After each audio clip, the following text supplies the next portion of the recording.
तो लखनऊ में राजभवन में ये 3 दिवसीय कार्यक्रम, तस्वीरें लाइव आपकी टीवी स्क्रीन पर। योगी आदित्यनाथ पहुंच चुके हैं, तस्वीरों में आप देख सकते हैं। अभी अभी योगी आदित्यनाथ इस एग्जीबिशन में पहुंचे हैं। 3 दिन तक ये एग्जीबिशन चलने वाला है राजभवन में। तो आप देख सकते हैं जैसा कि तस्वीरों में सीएम योगी आदित्यनाथ पहुंच चुके हैं, उनके साथ राज्यपाल आनंदीबेन पटेल भी मौजूद हैं।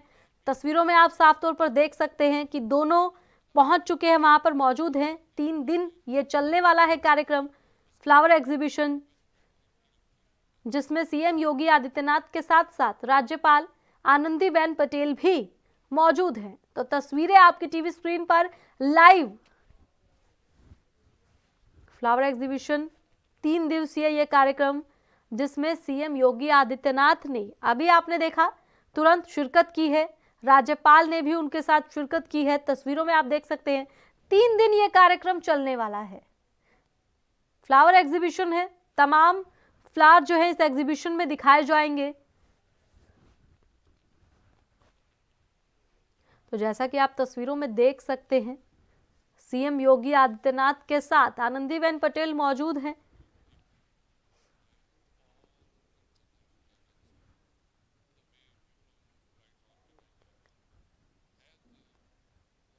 और विमोचन करते हुए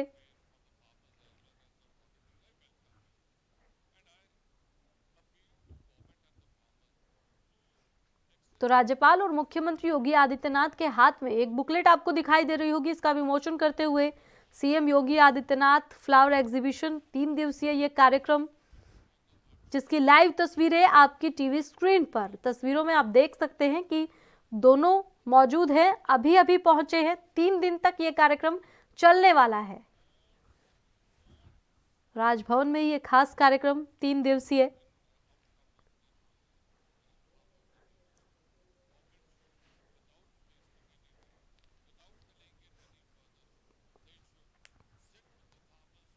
तो ये लाइव तस्वीरें आपकी टीवी स्क्रीन पर, जिसमें आप देख सकते हैं फ्लावर एग्जीबिशन का आयोजन 3 दिन तक ये कार्यक्रम चलेगा, जिसमें सीएम योगी आदित्यनाथ ने शिरकत की है। साथ में उनके राज्यपाल आनंदीबेन पटेल भी मौजूद हैं।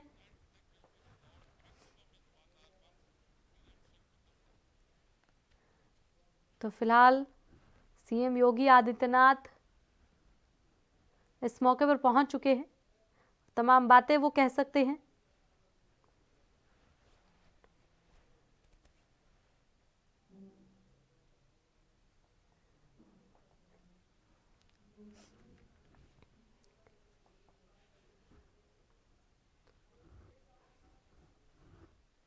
तो ये लाइव तस्वीरें आपकी टीवी स्क्रीन पर। जी, प्रदेश सरकार के मेरे सभी सहयोगी मंत्रीगण, प्रदेश के मुख्य सचिव आर.के. तिवारी जी, कृषि उत्पादन आयुक्त समेत सभी हमारे अधिकारीगण, राजभवन की इस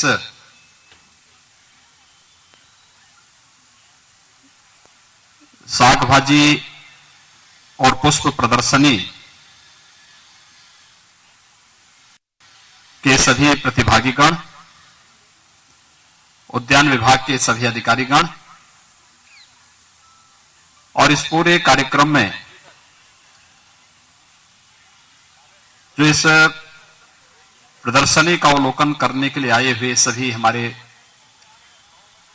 दर्शकगण और उपस्थित भाइयों बहनों, मैं सबसे पहले आभार व्यक्त करता हूं माननीय राज्यपाल महोदय का, जिनके आशीर्वाद और प्रेरणा से कोरोना कालखंड में भी प्रदेश के किसानों और इस क्षेत्र में रुचि रखने वाले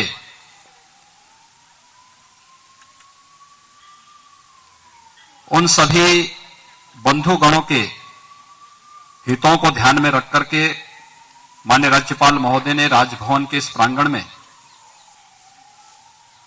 इस साग भाजी और पुष्प प्रदर्शनी के कार्यक्रम को उसी भव्यता के साथ जिसके लिए यह प्रदर्शनी जानी जाती थी, इसको शुभारंभ करने और एक कार्यक्रम विगत वर्षों की भांति ही यहां पर आयोजित हो सके, इसके लिए अपनी अनुमति दी और आज स्वयं भी इस कार्यक्रम में यहां पर उपस्थित हैं। मैं इसके लिए उनका प्रदेश शासन की ओर से, प्रदेश के सभी किसान बंधुओं की ओर से, उद्यान में और इस फील्ड में कार्य करने वाले जितने भी हमारे बंधुगण हैं, उन सब की ओर आभार व्यक्त करता हूं। मैं अभिनंदन करता हूं आप सभी का कि आप सब ने रुचि ली है और इस क्षेत्र में कुछ ना कुछ नया करके दिखाया है। आज से 4 वर्ष पहले जब मैं पहली बार इस साग भाजी और पुष्प प्रदर्शनी के कार्यक्रम में यहां पर आया था, उस समय की आवश्यकता के अनुरूप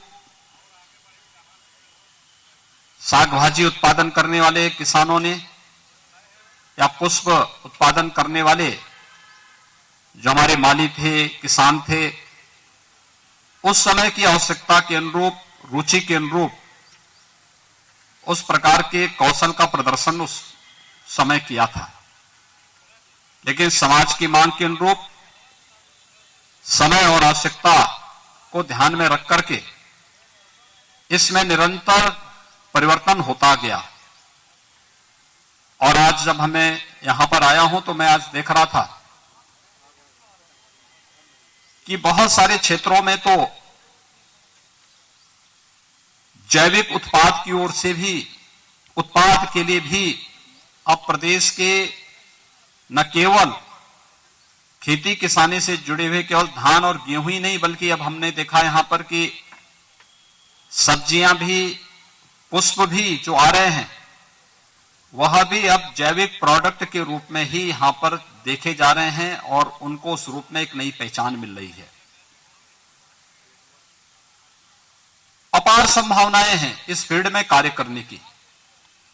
आदरणीय प्रधानमंत्री जी जिस बात को लेकर के कहते हैं कि किसानों की आमदनी को 2022 तक दोगुना करना है, 2014 में इस संकल्प प्रधानमंत्री जी ने लिया। आज देश के किसानों को लागत का 1.5 गुना एमएसपी देने का कार्य प्रधानमंत्री मोदी जी ने किया, लेकिन साथ ही साथ लागत का 1.5 गुना दाम देने और किसानों की आमदनी को दोगुना करने के लिए 2 चीजें बहुत आवश्यक है। एक, लागत को कम करना, उत्पादन को बढ़ाना और कृषि के विविधीकरण की ओर ध्यान देना।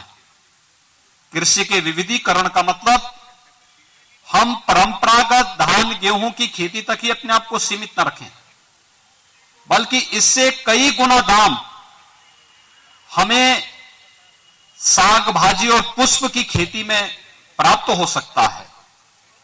और मुझे प्रसन्नता है इस दिशा में प्रदेश के परिश्रमी किसानों ने, उद्यमी किसानों ने रुचि ली और उसके परिणाम भी हमारे सामने देखने को मिल रहा है। आपने विगत रविवार को प्रधानमंत्री जी ने झांसी के एक बालिका की चर्चा की जिसने अपने घर की छत पे स्ट्रॉबेरी को उगाने का कार्य किया। उसके अगले दिन मैंने उस परिवार को यहां बुलवाया था मुख्यमंत्री आवास पे, क्योंकि स्ट्रॉबेरी की पहली जो फेस्टिवल हुआ था उसका उद्घाटन मैंने वर्चुअली झांसी में किया था।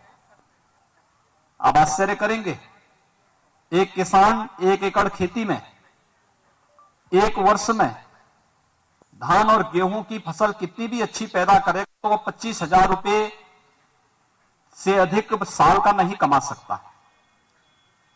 लेकिन स्ट्रॉबेरी में 1.5 एकड़ क्षेत्र में उस किसान ने 40 लाख का उत्पादन स्ट्रॉबेरी का किया और 40 लाख का उत्पादन करने के बाद जब मैंने पूछा लागत कितनी, उन्होंने कहा 6 लाख रुपए लागत लगी, यानी नेट प्रॉफिट 34 लाख का। आप अनुमान कर सकते हैं कि 1.5 एकड़ खेती में 34 लाख का स्ट्रॉबेरी का नेट प्रॉफिट कमाने वाला किसान परिवार आखिर समृद्ध क्यों नहीं होगा?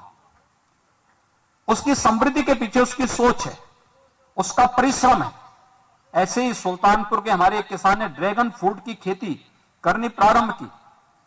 ड्रैगन फ्रूट के लेकर के जो मेरे पास आया था, तो ड्रैगन फ्रूट को लेकर के आने के बाद उसने मुझसे चर्चा की कि मैं चाहता हूं कि इसका नाम, अब चूंकि इसका उत्पादन उत्तर प्रदेश में भी हो रहा है, तो मैं इसका नाम भी बदलना चाहता हूं फल का। लेकिन मुझे प्रसन्नता है कि यहां हम लोग इससे पहले निर्णय ले पाते। हमारे गुजरात प्रांत के कच्छ के किसान ने इसका नाम बदल करके अपना अलग नाम रख दिया है। तो कमलम नाम का एक नया जो फ्रूट है, जो ड्रैगन फ्रूट है, यह अब हमारे सामने है। यहां के किसानों ने, बाराबंकी के किसानों ने, और अगर मैं बताऊं तो चंदौली के अंदर वहां के हमारे किसानों ने एक ब्लैक राइस के नाम पर एक नया राइस पैदा किया। 700 रुपए किलो मार्केट में उसका दाम मिल रहा है। ये एक नया चेंज है, और इस नए चेंज के साथ अगर हम लोग चलेंगे तो कई गुना आमदनी बढ़ाने की क्षमता खेती किसानी में आज भी है। और हमारा सामर्थ्य और हम अपनी क्षमता के अनुरूप, अपने परिश्रम के अनुरूप मुनाफा कमा करके खुशहाल हो सकते हैं और देश की खुशहाली में अपना योगदान दे सकते हैं। मैं अभिनंदन करूंगा किसान बंधुओं का। जब पूरी दुनिया त्रस्त थी, पस्त थी कोरोना के कारण, वैश्विक महामारी कोरोना जब पूरी दुनिया को पूरी तरह लॉकडाउन की चपेट में ले चुकी थी, उस समय भी हमारा किसान खेत में मेहनत कर रहा था और रिकॉर्ड मात्रा में उत्पादन करने का श्रेय हमारे इन किसानों को दिया जा सकता है। आज उसका परिणाम है कि देश के पास अपना अन्न का भंडार प्रचुर मात्रा में भरा हुआ है। हम न केवल भारत की आवश्यकता की पूर्ति भारत के अंदर कर सकते हैं, बल्कि मैं इस समय देख रहा हूं, हमने विगत लॉकडाउन के दौरान जब कोरोना आया था, अपनी सभी 119 चीनी मिलें चलाई और चीनी का दाम अंतर्राष्ट्रीय बाजार में चीनी कम पड़ गई है। अब हम भारत से चीनी बाहर के देशों में देने की तैयारी कर रहे हैं, क्योंकि हमारे पास प्रचुर मात्रा में चीनी है। धान और गेहूं दुनिया के देशों में कम पड़ चुका है, हमारे पास प्रचुर मात्रा में भंडार है। हम उन देशों को यहां से सप्लाई करने की तैयारी, वहां पर निर्यात करने की तैयारी कर रहे हैं। एक किसानों की मेहनत, उनके परिश्रम का परिणाम है कि आज एक बार फिर से हम खेती किसानी के माध्यम से आदरणीय प्रधानमंत्री जी के आत्मनिर्भर और एक स्वावलंबी भारत के निर्माण की इस प्रक्रिया का पार्ट बन रहे हैं। और हमारे किसान बंधु वैश्विक महामारी कोरोना के बावजूद इसका हिस्सा बना है, इस अभियान में बढ़ चढ़ करके भाग लिया है और एक आत्मनिर्भर भारत की स्पष्ट तस्वीर दुनिया के सामने उन्होंने प्रस्तुत की है। आज मैं एक बार फिर से औद्यानिक फसलों के लिए विख्यात यह राजभवन का यह प्रदर्शनी वर्षों से चला रहा है, लेकिन यह वर्ष हमारे लिए विशिष्ट था। परंपराएं टूटी हैं पिछले एक साल के अंदर, पर्व और त्योहार लोग नहीं मना पाए थे, लेकिन साग भाजी और पुष्प प्रदर्शनी का कार्यक्रम किसानों के हित को ध्यान में रख करके माननीय राज्यपाल महोदय ने अनवरत रूप से इसको आगे बढ़ाने का कार्य किया है। मैं एक बार फिर से उनका हृदय से आभार व्यक्त करता हूं। मैं अभिनंदन करता हूं उन सभी प्रतिभागियों का। इसमें मैं देख रहा हूं कि राजभवन की तरफ से भी प्रदर्शनी लगाई गई है, जेल विभाग ने भी लगाया है और भी अन्य विभागों ने यहां पर, उद्यान विभाग तो खैर इस फील्ड का जानकार है ही, उनको तो इस फील्ड में काम करना ही था, लेकिन तमाम अन्य विभागों ने भी इसमें रुचि दिखाई। लखनऊ मेट्रो ने भी इसमें अपनी रुचि दिखाई है, रेलवे ने इसमें रुचि दिखाई है, अलग अलग विभाग इसमें रुचि दिखा करके इस प्रदर्शनी में भागीदार बने हैं। मैं इन सबका भी हृदय से स्वागत करता हूं, आप सबका हृदय से अभिनंदन करता हूं और विश्वास व्यक्त करता हूं कि प्रदर्शनी हम सबकी रचनात्मकता को, जैसे पुष्प महक करके समाज को अपने ओर आकर्षित करता है, ऐसे ही हम सब भी अपने कार्यक्रमों से, अपने परिश्रम से, अपने पुरुषार्थ से और अपनी रचनात्मक सोच से समाज के सामने ऐसी खुशबू करें कि आप भी समाज के आकर्षण के केंद्र बिंदु बन सकें। आज के इस अवसर पर एक बार फिर से आप सबके प्रति और इस पुष्प प्रदर्शनी के प्रति अपनी शुभकामनाएं व्यक्त करते वाणी को विराम देता हूं। धन्यवाद। जय हिंद। बहुत बहुत धन्यवाद। परम आदरणीय श्रद्धेय माननीय मुख्यमंत्री महोदय जी, अपने उद्बोधन से हम सब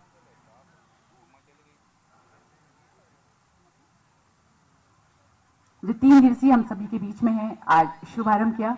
परम आदरणीय श्रद्धेय माननीय प्रदर्शनी 3 दिनों तक अवलोकन हेतु हमारे सभी प्रकृति प्रेमियों